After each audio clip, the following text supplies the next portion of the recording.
ആധുനിക സമൂഹത്തെ കാർന്നു തിന്നുകൊണ്ടിരിക്കുന്ന ഈ മഹാവിപത്തിനെതിരെ പൊതുസമൂഹത്തിന്റെ ചെറുത്തുനിൽപ്പ് അത്യന്താപേക്ഷിതമാണ്. ഈ ലോകത്തിന്റെ എല്ലാ കൊള്ളരുതായ്മകളുടെയും രക്തസാക്ഷികൾ ഞങ്ങൾ കുട്ടികളും സ്ത്രീകളുമാണ്. യൗവനം തിളയ്ക്കുന്ന നാളുകളിൽ തമാശയ്ക്ക് തുടങ്ങുന്ന ചില ശീലങ്ങൾ ഒരു കാട്ടുതീ പോലെ പടർന്ന് ആ വ്യക്തിയെ തന്നെ ഇല്ലാതാക്കുന്നതാണ് ലഹരിയുടെ ഉപയോഗം.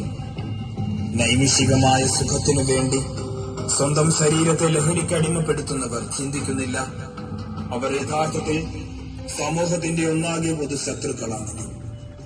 ലഹരിയുടെ ഉപയോഗം ആ വ്യക്തിയെ മാത്രമല്ല നശിപ്പിക്കുന്നത്, ആ സമൂഹത്തെ ഒന്നാകെയാണ്. നാളെയുടെ പ്രതീക്ഷകളാണ് വിദ്യാർത്ഥികൾ.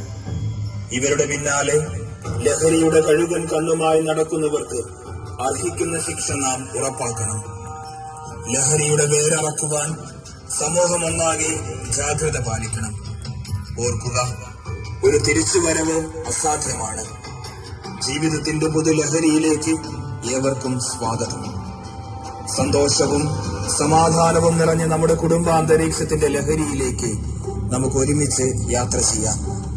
ലഹരി എന്ന മഹാവിപത്തിനെതിരെ ഇനിയും നമുക്കൊന്നിച്ചൊന്നായി പോരാടാം.